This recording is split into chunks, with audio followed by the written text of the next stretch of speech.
السلام عليكم ورحمة الله وبركاته. الحمد لله رب العالمين. الحمد لله نحمده ونستعينه ونستهديه ونستغفره ونؤمن به ونتوكل عليه ونعوذ بالله من شرور أنفسنا ومن سيئات أعمالنا. من يهدي الله فلا مضل له ومن يضلل فلا هادي له. أشهد أن لا إله إلا الله وحده لا شريك له وأن محمدا عبده ورسوله المبعوث رحمة للعالمين. أرسله الله بشيرا ونذيرا بين يدي الساعة فأدى الأمانة وبلغ الرسالة ونصح الأمة وجاهد في الله حق جهاده. اللهم صل وسلم وبارك على حبيبنا وشفيعنا وزخرنا وقدوتنا وأسوتنا محمد الرحمة المهدى والنعمة المسدى وعلى آله وصحبه ومن تبعه ونصره ووله. أما بعد. Yang dihormati Tuan Imam, Tuan Bilal, Ahli Jawatan Kuasa Surau, Tuan Haji, Puan Hajah, para asatizah dan ustazah, muslimin muslimat yang dirahmati oleh Allah Subhanahu wa taala sekalian. Alhamdulillah, tujuh syukur pada Allah Subhanahu wa taala kerana pada malam ini Allah Subhanahu wa taala mengizinkan kita untuk kita bertemu kembali. Minta maaf kalau lambat sikit tadi, jalan jam tu depan tu. Ini pun Allah Taala lajukan saya 10 minit, 15 minit. Dalam waste saya 8.19 sampai. Tapi ada ambulans datang, alhamdulillah. Ambulans saya duduk belakang ambulans tu dapat masuk tepi Petronas, masuk alhamdulillah ke sini. Kalau tak 8.19 juga sampai. Tak tahulah, mungkin ada nampak ada bomba, ada ambulans, macam ada benda berlaku dekat belah depan, apa dekat depan sikit daripada Petronas, dekat traffic light sana. Baik, InsyaAllah kita akan sambung masih lagi dalam membicarakan berkenaan dengan pakaian Rasulullah sallallahu alaihi wasallam. Dan seterusnya kita ke hadis nombor 61. Anas bin Malik berkata, kana habbu thiyabi ila Rasulillah sallallahu alaihi wasallam yalbasuhu al-hibrah. Pakaian yang paling disukai oleh Rasulullah sallallahu alaihi wasallam untuk dipakai adalah hibrah. Hibrah ialah kain buatan Yaman, dibuat daripada kapas, berhias, berjalur-jalur dan kadang berjalur hijau, berjalur merah dan kadang berjalur hijau. Baik, Nabi SAW ni pertamanya kalau kita tengok, Nabi suka pakai kain yang diperbuat daripada kapas. Nabi jarang pakai pakaian yang dibuat daripada bulu. Dulu biasa dia ada tiga, sama ada dibuat daripada bulu binatang, ataupun dibuat daripada kulit binatang, ataupun dibuat daripada kapas. Tetapi Nabi SAW kebanyakan masa beliau, seperti mana yang kita baca dalam hadis-hadis sebelum ni, Nabi suka pakai kamis. Dan kamis Rasulullah SAW itu dibuat daripada kapas. Kerana apa? Para ulama sebut salah satunya adalah untuk keselesaan di zaman tersebut. Kerana Nabi SAW duduk di Madinah, Mekah dan Madinah. Madinah ni kebanyakan masa dia adalah waktu dia panas, dan hanya beberapa bulan saja musim sejuk. Dan bila musim sejuk, nanti kita akan lihat hadis Nabi SAW, Nabi akan pakai pakaian ataupun baju jubah luar, jaket luar yang dibuat daripada bulu yang berwarna hitam. Baik, kain ni dia berjalur merah. Nabi SAW, kalau kita baca riwayat hadis ni, Nabi suka kebanyakan kamis Nabi SAW, dia corak dia ada jalur straight. Dan di dalam hadis ni sebut bahawa biasa kain jalur ni kain buatan Yaman.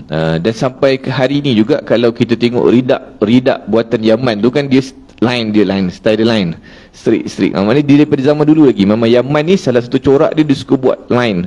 Kalau ridak kita ni begini, dia ridak, kalau kita tengok ridak Yaman yang para habaib pakai tu, dia warna-warni line. Itu adalah ridak Yaman. Dan memang daripada zaman dahulu lagi, Yaman ni dia punya corak dia selalu corak yang ada garisan. Dan Nabi SAW, kebanyakan kamis yang Nabi SAW pakai, semuanya ada line-line halus. Corak dia corak jalur gitulah. Ini yang diminati oleh Nabi SAW. Dia macam kita lah, kita kan ada orang yang minat warna tertentu kan, ada minat corak bintik-bintik, ada orang yang minat corak macam-macam lah. Tapi Nabi SAW dia minat yang berjalur-jalur ni. Dan kalau ikut pakaian ni, dia kata pakai untuk orang yang badan besar, dia kena pakai baju yang jalur ke bawah. Jadi dia nampak kurus. Dia nampak kurus ikut line tu tadi. Kurus. Jadi kalau dia pakai melintang, dia nampak besar, tak kena. Dia pakai melintang besar kan. Nah, orang yang badan besar, dia kalau boleh pakai baju gelap. Baju gelap dia nampak kurus. Automatik nampak kurus. Kalau dia pakai baju cerah, dia nampak besar sikit. Ni teknik-teknik lah kan. Kalau nak pilih baju raya ke, nak pergi bergambar dui kahwin ke, tu teknik-teknik dia nak bagi nampak kurus. Walaupun memang tak kurus. Dalam gambar pun tak kurus, luar gambar pun tak kurus sebenarnya. Baik. Hadis yang kedua, Abu Juhaifah berkata, Ra'aitun Nabiyya sallallahu alaihi wasallam wa alaihi hullatun hamra ka'anni anzuru ila bariqi saqai. Qala Sufyan, uraha hibrah. Aku melihat Rasulullah sallallahu alaihi wasallam memakai pakaian berwarna merah seolah-olah melihat kilauan cahaya memancar dari kedua-dua betis baginda. Sufyan As-Sauri berkata, pada pendapatku pakaian dimaksudkan berwarna merah itu adalah hibarah juga. Maksud dia pakaian ni juga warna merah yang ada line-line juga, kata Sufyan As-Sauri. Maknanya Nabi SAW merah dia bukan merah yang terlalu terang, tetapi merah dia tu ada jalur-jalur, sama ada warna hijau ataupun warna merah. Dia punya line tersebut. Dan daripada hadis ni juga, kata Abu Juhaifah, dia kata Nabi SAW bila pakai baju merah, kemudian Nabi ni bila pakai, sahabat kata boleh nampak kilauan cahaya memancar daripada dua betis. Ni bermaksud bahawa Nabi SAW tidak melabuhkan pakaian dia, seperti mana yang kita bincang dalam kuliah yang lepas. Nabi selalu menaikkan sedikit jubah ataupun kamis dia ni hingga ke atas daripada buku lali. Dan sebab tu bila Nabi SAW duduk, sahabat-sahabat dapat lihat cahaya daripada betis baginda Nabi SAW. Seperti mana yang kita telah bahas sebelum ni panjang, bahawa Nabi SAW adalah bercahaya. Nabi ni memang bercahaya, bukan dari sudut kiasan, tapi memang Nabi tu bercahaya daripada banyak riwayat yang diriwayatkan oleh Nabi SAW. Mereka yang pernah melihat Rasul semua kata Nabi ni memang bercahaya. Maka sebab tu kita baca hadis, bila Nabi ni, tuan baca hadis bab solat kan, bab solat, sahabat kata Nabi memalingkan muka ketika bagi salam hingga nampak putih cahaya pipi Nabi SAW. Kenapa adalah hadis tu sebab putih? Sebab memang pipi Nabi putih. Jadi bila Nabi paling tu, sahabat yang duduk belakang kata sehingga nampak putih pipi Nabi SAW. Dan sahabat-sahabat yang riwayat kata Nabi sujud, kalau kita baca dalam kitab Safinatun Najah, maknanya Nabi meletakkan tangan dia di antara bahu dia dan Nabi buka sikit hingga sahabat kata boleh nampak putihnya ketiak Nabi SAW. Maka sebab kenapa orang kata riwayat tu kata putih, kita kata angkat tangan sampai nampak putih, tak nampak. Dan memang kita tak putih, memang tak nampak lah putih dia. Dia Rasulullah SAW, riwayat tu boleh kata hingga nampak putih ketiak dia, kerana ketiak Nabi SAW ni ketiak yang mulia, dia putih bercahaya. Sebab tu di riwayat tersebut bahawa boleh nampak putih. Maka dari riwayat disebut nampak putih betis baginda Nabi SAW. Dan kita telah bahas juga dalam kuliah yang lepas, Nabi SAW melarang daripada melabuhkan pakaian lebih daripada buku lali atas asbab jangan sombong. Itu je. Kalau tidak sombong, tidak apa. Dan ada riwayat lain juga sebut bahawa Nabi SAW tidak suka kalau pakaian dia ni lebih daripada ni, apa nama, daripada nakas ni. Nabi biasa maksimum baju dia sampai sini je. Belakang ni biasalah. Tapi Nabi tidak suka orang yang sampai melebih-lebihkan pakaian sampai ke hujung nampak tutup jari ni. Kalau kita pakai baju Melayu pun biasa sampai gitulah kan. Kalau sampai sini orang panggil senteng, sengkat. Sampai sini ni cuncul lah cantik-cantik. Tapi kalau sampai lebih gini, Nabi SAW tidak sukai, kerana di zaman Rasulullah pakaian begitu adalah pakaian orang yang sombong. Dia berlebih-lebihan dalam berpakaian. Baik. Satu. Keduanya, ni zaman Rasulullah pakai gini. Kita hari ni kalau kita pakai, cuma kerana kita ni dah terbiasa dengan pakai labuh ni. Jadi kalau kita cuba naikkan peringkat, naik atas, jubah kita naikkan sikit, seluar naik sikit, orang duk beli kita, bau redah banjir ke? Bau redah banjir, orang kata bau kerja kat bendang lah, macam-macam orang kata gitu. Padahal tu adalah sunnah Nabi SAW. Boleh untuk kita naikkan sedikit. Cuma pelik sekarang ni, kadang orang lelaki pakai seluar labuh dah, budak perempuan yang pakai seluar senteng ni. Kan ada trend sekarang ni, budak-budak perempuan ni, dia nak tunjukkan kasut dia tu. Kan budak-budak sekarang ni kasut sneakers tu cantik, Adidas, Nike apa semua tu. Jadi dia nak tunjukkan kasut dia tu, dia pakai seluar tu senteng. Ni tuan-tuan kena tengok juga anak-anak yang pakai begini, kerana ini adalah aurat. Dalam mazhab Syafi'i, kaki tu mesti ditutup. Baik, hadis seterusnya, Al-Barra bin Azib berkata, ma ra'aitu ahadan minan nasi ahsana fi hullatin hamra. Dan tadi kita baca hullah juga. Hullah ni kita pernah sebut sebelum ni, bahawa hullah ni dimaksudkan adalah pakaian yang sempurna. Pakaian yang sempurna, makna kalau kita pakai baju Melayu tu, kalau hullah maksud Melayu tu, baju Melayu tu mesti baju Melayu dengan butang lengkap, dengan samping dia, dengan songkok, itu baru dipanggil hullah, baju sempurna. Kalau kita pakai, maknanya kalau kita pakai kemeja dengan necktie, dengan blazer, itu dipanggil hullah, pakaian yang sempurna. Nabi SAW ada kala dia pakai gamis saja, ada kala dia pakai kamis, dan juga dia ada jubah luar yang disarungkan. Ini dipanggil hullah, pakaian yang sempurna. Ma ra'aitu ahadan minan nasi ahsana fi hullatin hamra min Rasulillah sallallahu alaihi wasallam in kanat jummatuhu la tadribu qariban min mankibaih. Aku tidak pernah melihat seorang manusia pun yang lebih indah apabila mengenakan pakaian berwarna merah daripada Rasulullah sallallahu alaihi wasallam, dan rambut baginda pula hampir menyentuh kedua-dua bahunya. Bila orang yang berkulit putih, lebih-lebih lagi Rasulullah ni bercahaya, bila dia pakai baju merah, dia lebih menyerlahkan kulit orang tu. Sebab tu dia pakaian ni pun dia tengok orang juga kan, ada orang yang dikena pakai warna ni, ada orang yang dikena pakai warna ni. Dia tidaklah kita kata menjadi kewajipan kita mesti pakai baju merah, tidak. Dan merah ni kita akan lihat bahawa merah yang Nabi pakai ni adalah merah yang sudah pudar warna dia. Dia bergantung juga, yang penting pakaian tu mesti menutup aurat, dan tidak memakai pakaian yang disebut dengan adanya dalil melarang pakaian tersebut. Itu tidak boleh lah. Pakaian lain tidak ada masalah, pakailah pakaian apa sekalipun. Yang ni disebut ni contoh Nabi pakai pakaian yang sesuai dengan dia, iaitulah berwarna merah. Sebab tu tuan-tuan tengok, kalau ada kaum-kaum tertentu yang dia suka warna-warna tertentu. Kalau tuan-tuan pergi Afrika, orang Afrika dia tak pakai baju warna hitam tuan-tuan. Dia suka pakai baju warna kuning, warna biru, warna yang terang-terang. Tuan-tuan tengok pakaian dia kan. Kenapa? Kerana kulit dia kena pakai gitulah.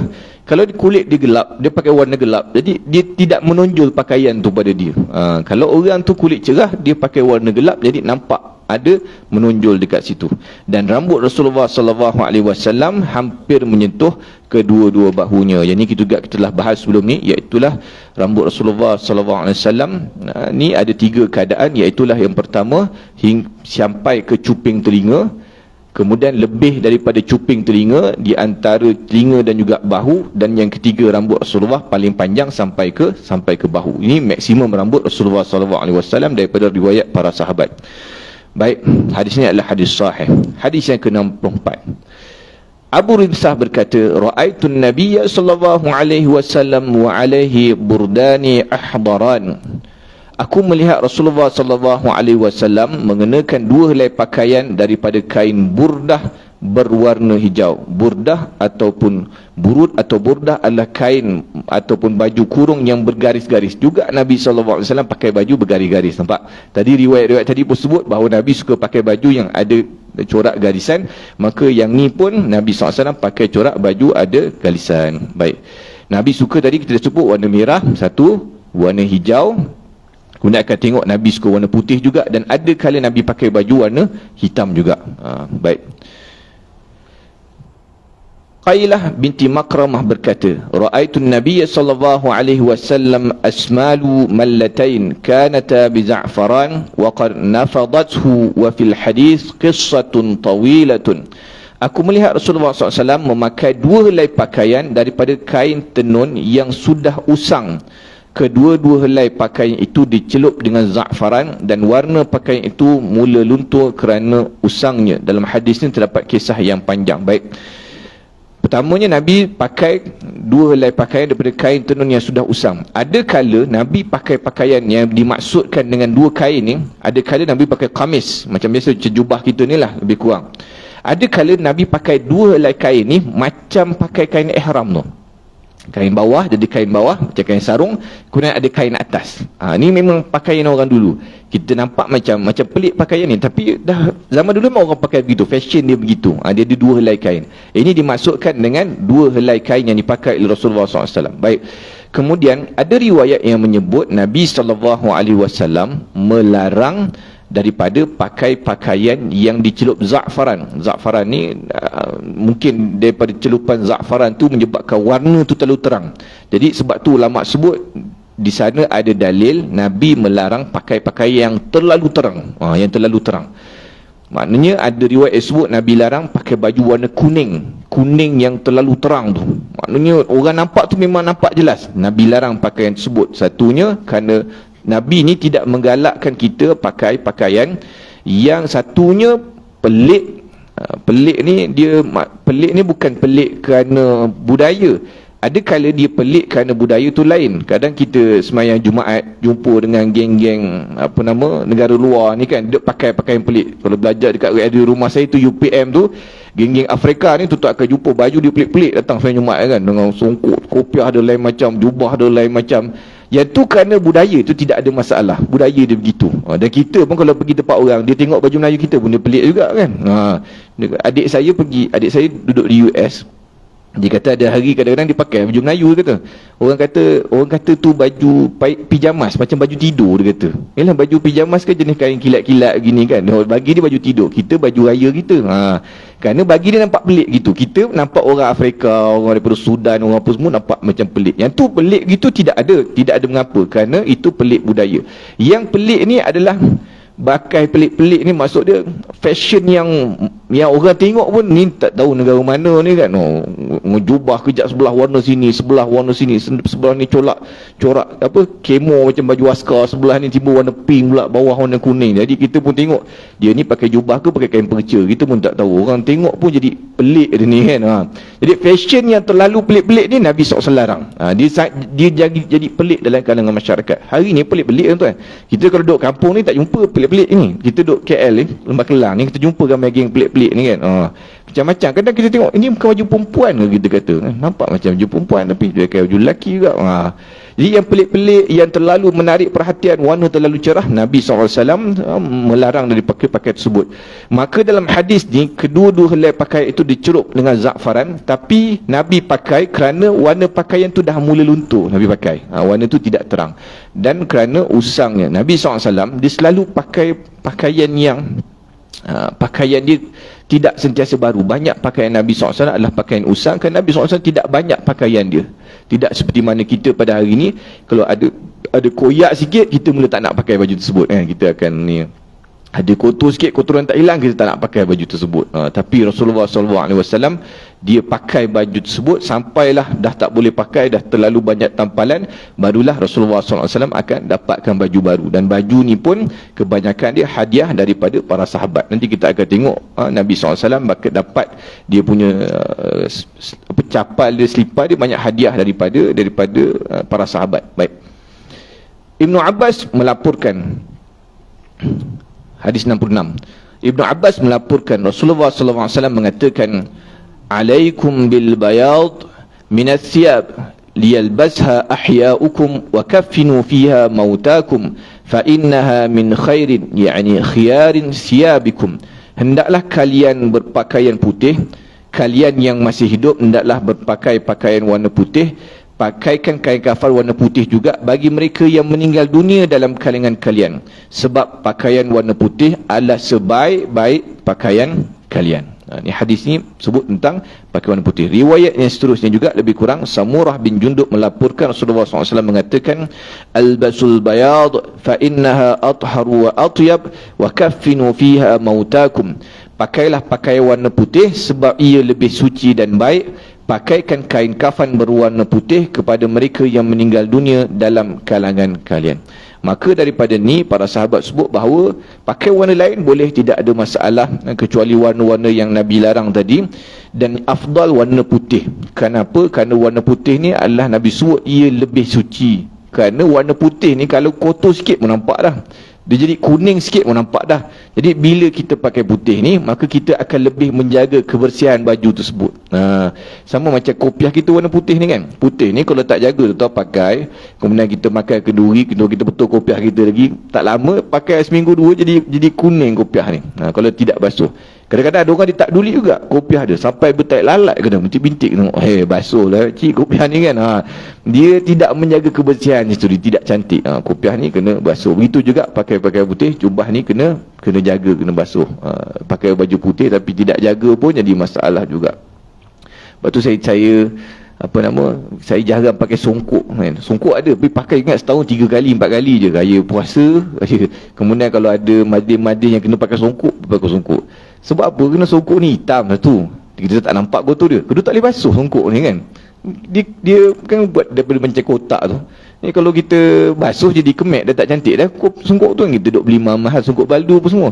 Jadi tu kalau kita nak pakai semayang tu rasa macam tak ada masalah, dia tak najis, cuma dia rasa macam yelah tak boleh nak basuh kan. Dia tak apa best sangat rasa gitu. Sebab tu Nabi SAW galakkan pakai warna putih. Baik.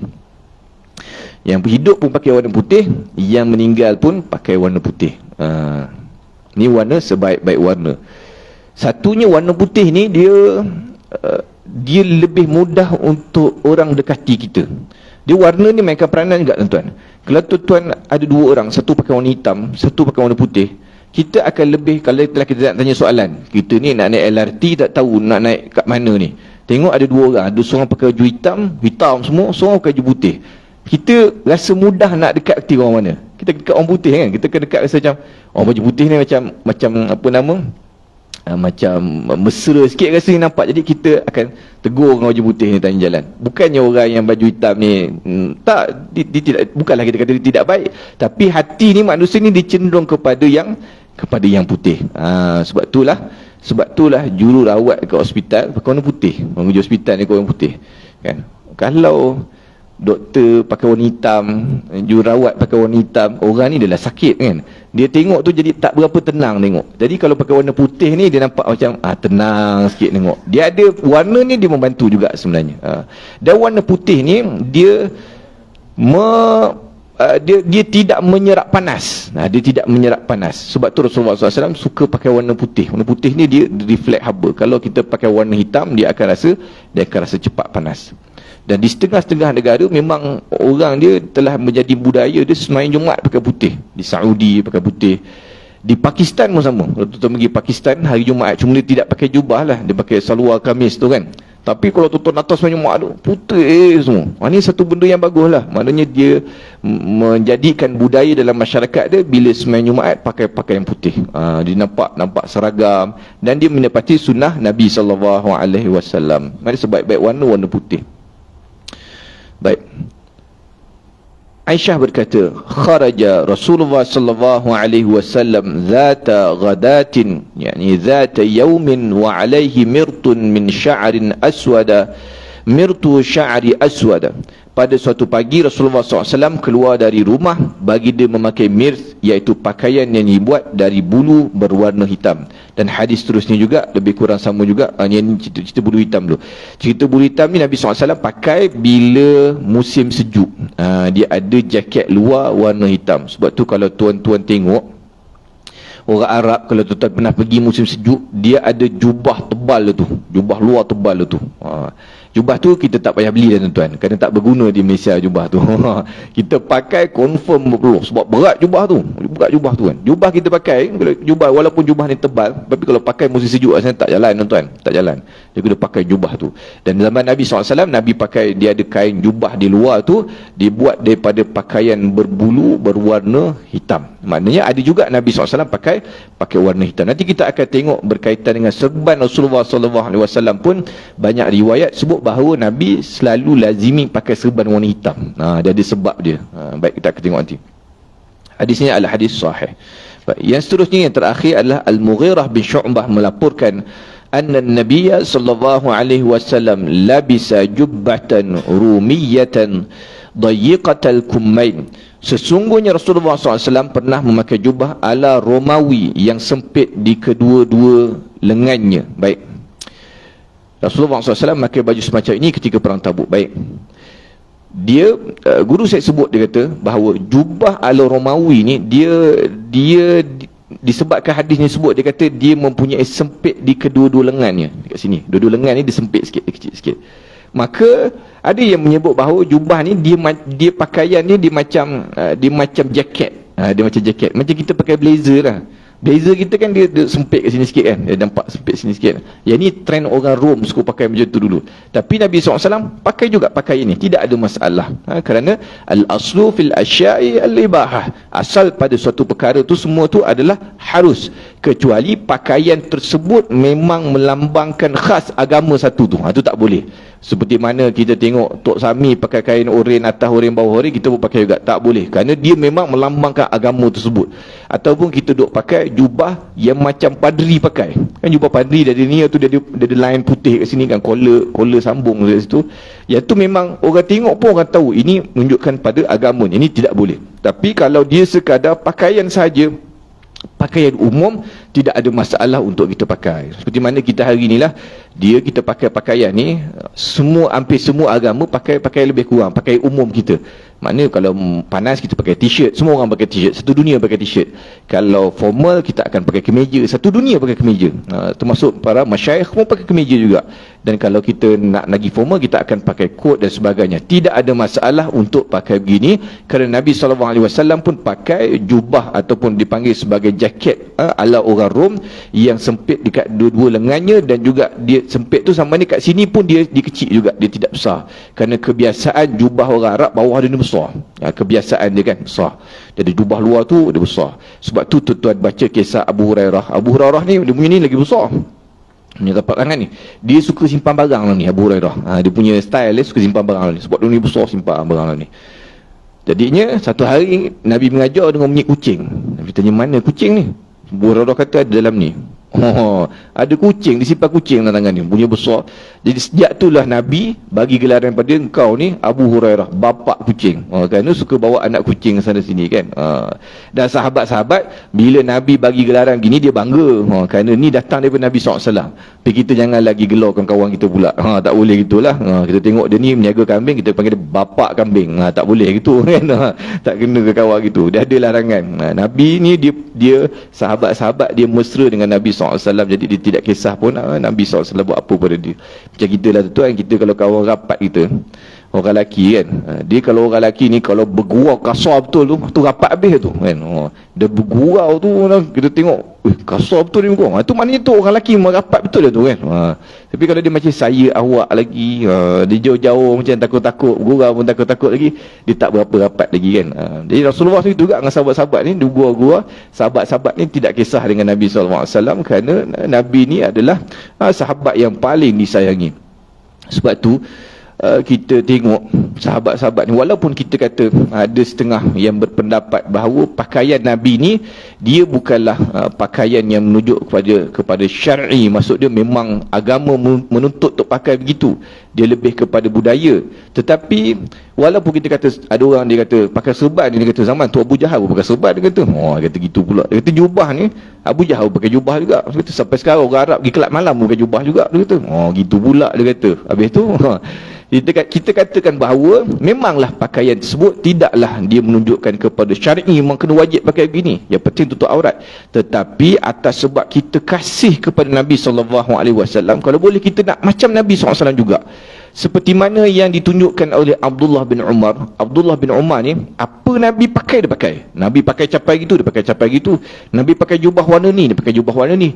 Nabi suka kalau pergi jalan ikut lorong ni, dia akan ikut lorong ni. Hatta sahabat-sahabat riwayat dia kata, kalaulah Nabi pernah buang air kecil dekat tempat tu, Abdullah bin Umar pun akan buang air kecil kat tempat tu juga.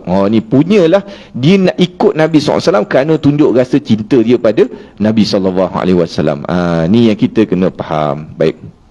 Adapun dalam bab pakaian ni, dia sebenarnya adalah luas. Dia tidaklah mesti kita ikut cara tertentu, tetapi Nabi gariskan adalah dia mesti menutup aurat. Boleh pakai apa sekalipun, yang penting di sana tidak ada larangan terhadap perkara-perkara tersebut. Dia ada yang ulama-ulama buat tu, yang dilarang tersebut adalah berdasarkan zaman tersebut. Kadang-kadang kalau kita tengok kitab-kitab kuning kan disebut larangan pakai topi. Topi ni ada dia sebut dalam kitab, larang pakai topi.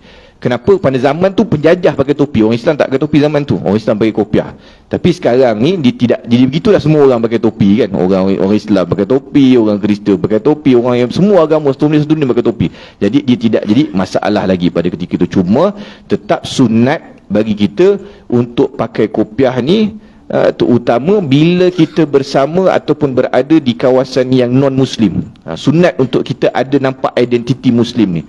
Supaya apa? Supaya orang boleh beza dia ni orang Islam ke orang Yahudi kan. Kadang muka kita ni dengan orang Filipin, dengan orang ni lebih kurang kita punya rumput ni sama je tuan. Muka kita ni, saya dulu pergi Filipin dengan bos saya naik kereta, sampai-sampai taksi Filipin tu, orang taksi Filipin tu ketawa dengan bos saya. Dia kata muka kau macam Filipin, dia kata sepicik muka macam Filipin. Memang pun muka kita dengan orang Filipin lebih kurang je tuan-tuan. Tapi kat sana payah nak beza kerana Kristian kan. Jadi susah nak beza mana Islam mana tak Islam. Jadi sunat untuk kita pakai pakaian yang orang tengok bila pakai kopiah, orang tahu dia ni orang Islam. Macam kita pergi luar negara lah kan, kita pergi UK tengok, oh dia ni kopiah ni orang Islam, kita tahu dia orang Islam. Maka sunat di situ untuk kita tunjukkan identiti Muslim kita, syiar Islam dekat situ kan. Tapi ada setengah tempat yang susah nak beza. Indonesia payah kita nak beza. Yang tuan-tuan pergi kedai sate pakai songkok, tuan-tuan hati-hati. Tuan-tuan sate tu belum tentu sate ayam ke daging ke belum tentu halal. Sebab tuan-tuan makan biawak tuan-tuan. Dia pakai songkok kat tuan-tuan, semua pakai songkok. Songkok ni memang budaya dia kan. Tengok pak makan pak. Tengok tuan-tuan ni Islam ke tidak.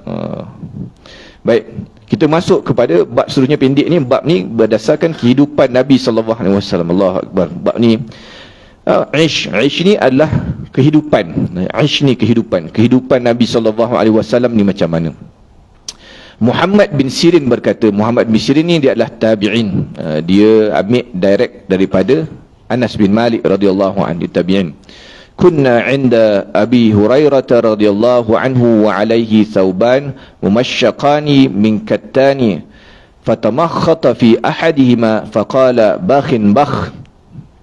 Yatamakhatu Abu Hurairah fil kattan laqad ra'aituni wa inni la akhirru fima baina minbar Rasulillah sallallahu alaihi wasallam wa hujrati Aisyah radhiyallahu anha maghshiyan alayya fayaji'ul ja'i fayad'u rijlahu ala 'unuqi yura anna bi jununan wa ma bi jununun wa ma huwa illa al-ju'. Allahu akbar. Kami bersama Abu Hurairah yang memakai 2 lapis pakaian yang dibuat daripada kain linen rami yang dicelup dengan tanah liat merah. Abu Hurairah membuang hingus pada satu daripada 2 lapis pakaiannya itu. Cerita dia begini. Ni masa zaman ni, zaman selepas daripada zaman Rasulullah SAW. Abu Hurairah ni dah hidup senang sikit.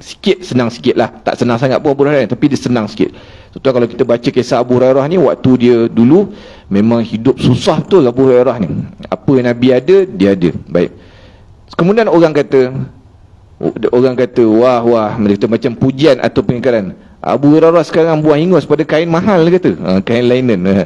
Apa orang dulu tak ada tisu, ataupun orang buang hingus ni buang gitu je. Dia orang kata, "Bukan main Abu Hurairah ni sekarang. Buang hingus kat baju mahal," dia kata.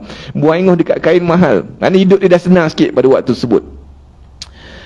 Padahal dahulu aku melihat diriku, pada net dulu aku ni susah dulu. Sekarang ni dah senang sikit lah. Macam kita lah, dulu ada zaman susah kan. Dulu susah, zaman bujang, tilam ada satu, cawan ada satu, pinggan ada satu. Tu je lah tu, tuala pun satu, 6 bulan sekali basuh tuala tu. Tu je lah yang kita ada harta kita sebelum kahwin. Lepas kahwin tambah sikit rezeki, tambah ada anak tambah sikit rezeki kan. Gitu juga Abu Hurairah susah. Dia kata dulu aku punya susah dulu. Aku dulu sampai tersungkur di antara mimbar Rasulullah SAW dengan bilik Aisyah disebabkan kelaparan. Maknanya Raudah lah. Raudah ni kan di antara mimbar Rasulullah sampai ke makam Rasulullah SAW, iaitulah bilik Aisyah di mana Nabi SAW dimakamkan. Dikata aku dulu sampai tersungkur sebab lapar sangat disebabkan kelaparan. Ketika itu seorang datang menginjak leherku kerana menyangka aku orang gila padahal aku kelaparan. Allahu Akbar. Ni nak cerita dia begini. Abu Hurairah ni memang banyak riwayat kita jumpa dia ni lapar. Kenapa? Kenapa di bab ni Imam Tirmizi masukkan bawah kehidupan Rasulullah SAW? Kerana kehidupan Abu Hurairah adalah refleksi kepada kehidupan Rasulullah. Kerana Abu Hurairah makan apa Rasulullah makan. Abu Hurairah kan ahlus suffah kan. Ahlu Suffah ni kan orang yang duduk di beranda rumah Rasulullah SAW. Betul, kalau tuan-tuan masuk Masjid Nabawi, belakang Raudah tu ada tempat yang ditinggikan sikit, tu tempat Ahlu Suffah. Jadi Abu Hurairah ni kalau dia tak makan, maknanya Rasulullah pun tak makan. Apa Rasulullah dapat makan, tu dapat makan. Dia kata satu hari lu aku punya lapar sampai aku tersungkur dekat di antara Raudah tu, dalam Raudah tu. Allahu Akbar. So, kita tak pernah sampai gini tuan. Tak pernah, lapar sampai tersungkur. Ada satu kisah, apa nama, Abu Hurairah ni, disebabkan dia dah biasa lapar, dia nampak Rasulullah ni lapar. Dia satu hari tengah berjalan, ni zaman-zaman lepas Rasulullah wafat, berjalan, ada orang ni tengah bakar kambing. Nampak Abu Hurairah, dia kata, Abu Hurairah, jom makan sekali ni. Abu Hurairah dia tengok orang ni tengah bermewah dengan makanan, dia tengok, dia tinggal. Dia kata Rasulullah SAW tidak pernah kenyang 2 hari berturut-turut. Dia tinggal. Orang ni dia nampak Rasulullah dah biasa berlapar, jadi dia pun rasa tak gamak nak kenyang, dia rasa. Sampai begitu. Jadi dia dah biasa lapar ni. Satu hari, ada satu kisah lagi, Abu Hurairah dalam riwayat lain cerita, aku ni lapar sangat, sampai aku ni menyarap lah terantai. Menyarap nak bagi perut ni supaya tak masuk angin, menyarap terantai. Menyarap pun lapar juga, kata Abu Hurairah. Jadi aku ikat batu. Ikat batu, pun lapar juga ikat batu ni. Allah, jadi pening kepala. Macam mana nak bagi boleh dapat makan ni? Waktu tu Rasulullah tak ada kat rumah. Jadi nak minta kat Rasulullah, tak ada makanan. Rasulullah tak ada kat rumah. Nak jumpa Aisyah segan. Jadi ni tengok Abu Bakar balik, kata boleh jumpa Abu Bakar ni. Tapi dia nak minta Abu Bakar ni, sifat mukmin dia malu tu nak minta-minta ni. Malu nak kata minta ni, dia malu. Jadi dia jumpa Abu Bakar, dia kata, ya Abu Bakar, dia kata, kamu kan sahabat Rasulullah SAW yang paling karib sejak daripada zaman Mekah dulu, hidup sampai ke zaman sekarang. Jadi kamu mesti alim. Jadi aku nak tanya, apakah asbabun nuzul ayat sekian. Dia buat helah, dia tanya ayat asbabun nuzul, padahal dia lapar Tujuannya dia kata, mudah-mudahan bila Abu Bakar jumpa, dia kata, apa khabar? Abu Hurairah dah makan belum? Dengan harapan Abu Hurairah tanya dah makan belum. Jadi kalau tanya dah makan belum, dia kata belum, mungkin dia ajak makan. Jadi hari tu Abu Hurairah tak tanya dah makan ke belum. Abu Hurairah jawab panjang lebar, asbabun nuzul ayat ni sekian, disyarah panjang sampai habis. Dia tanya, ada soalan lagi tak Abu Hurairah? Abu Hurairah kata tak ada soalan dah, settle. Dia kata tak tanya soal lapar ni, tunggu lama pula tu Abu Bakar berceramah. Jadi kata siapa lepas ni? Umar lah. Umar dekat esok, Umar pun ada dekat rumah. Pergi Umar pun sama juga, dia tanya, wahai Umar, kamu ni sahabat yang alim dalam ilmu fiqah, apakah masalah macam gini fiqah ni, macam mana nak selesaikan? Dia pun harapan dia sama jugalah, mudah-mudahan Umar tanya dah makan ke belum. Umar pun tak tanya juga hari tu makan ke belum. Umar jawab panjang lebar berkenaan dengan fiqah tu apa semua. Kemudian dia tanya, ada soalan lagi? Abu Hurairah kata tak ada soalan. Dia pun pergi kepada Osman, pergi kepada Ali, sama juga. Hari tu semua orang tak tanya khabar dah makan ke belum hari tu. Jadi kata aku lapar betul ni, dia kata. Abu Hurairah pening, pergi balik bilik lapar betul. Rasulullah pun balik. Rasulullah balik tengok Abu Hurairah nampak macam lapar je. Rasulullah kata, ya memang lapar sungguh ya Rasulullah, lapar betul ni. Rasulullah bersenyum. Rasulullah tengok kat rumah, dia kata, Aisyah, kita ada apa kat rumah? Nampak Rasulullah tak ada makanan dalam rumah. Kita ada apa? Rasulullah biasa berlapar. Nanti kita akan tengok biasa macam mana Rasulullah ni makan. Rasulullah biasa berlapar. Dia kata, Aisyah, ada makanan tak dalam rumah? Aisyah kata, ni tadi ada orang baru bagi susu. Susu je ada. Susu kan mengenyangkan juga. Ada orang bagi susu satu mangkuk. Dalam banyak sangat satu mangkuk gitu. Dia kata, okey, bawa sini, kita bagi Abu Hurairah minum. Tapi dia bilang, Abu Hurairah, kamu kan ketua Ahlu Suffah, panggil semua geng-geng kau minum sekali ni. Abu Hurairah kata, Ahlu Suffah 50 ke 100 orang minum satu mangkuk ni tuan. Abu Hurairah fikir, memang tak dapat ke aku lah jawabnya. Jadi dia panggil semua dapat susu, semua minum. Maka siapa jadi ketua, dia kena last kali minum. Disebabkan Abu Hurairah ketua Ahlu Suffah, dia last kali lah kena minum. Maka dia pun Rasulullah pun bagi yang lain minum. Abu Hurairah perhati. Rasulullah tahu lah hati Abu Hurairah, kata memang tak sempat ke aku lah ni, aku dah lapar. Rasulullah bagi yang lain-lain minum, lain minum sampai habis. Sebelum sampai ke Abu Hurairah, stop, Rasulullah minum dulu. Rasulullah minum ni berkat mulut Rasulullah SAW. Rasulullah bagi Abu Hurairah. Abu Hurairah minum. Abu Hurairah minum. Habis minum lagi. Rasulullah kata, minum lagi. Minum. Habis ya Rasulullah. Minum lagi. Tak habis-habis tuan-tuan. Air susu satu bekas tu tak habis-habis. Minum. Dia kata, kenyang Rasulullah. Habis minum lagi. Tadi kata tak cukup kan. Seolah-olah dia gitulah. Rasulullah tahulah hati dia. Tadi rasa tak cukup. Minum lagi. Sampai dia kata, ya Rasulullah, aku dah tak ada ruang lah ni. Baru penuh dah Rasulullah. Rasulullah senyum itu. Tuan-tuan tengok betapa kehidupan para sahabat tuan-tuan. Hidup dengan berlapar tuan-tuan. Allah Akbar. Kadang-kadang kita rasa bersalah tuan. Rasa begitu kita bersalah. Kita ni tak pernah lapar kita ni. Bukan, kita tak pernah lapar kan kita. Kejap ni balik dia makan lagi tuan-tuan kan. Kita balik makan. Jagi kasi selak tengah malam kau buat IT cecah biskut pula tengah malam kau. Lepas tu besok pagi sarapan lagi, pukul 8 9 sarapan lagi, pukul 11 makan lagi, pukul 1 makan lagi, pukul 4 makan lagi, pukul 6 balik kerja makan lagi. Allah Akbar, kita ni malu kan. Kadang-kadang saya jadi motivasi juga rasa macam Rasulullah ni hidup saya berlapar, kita ni makan rasa bersalah gitu kan. Dan kita tengok hadis terus. Ini Malik bin Dinar berkata, "Masyabi'a Rasulullah sallallahu alaihi wasallam min khubzin qattu wala lahmin illa ala dhafaf."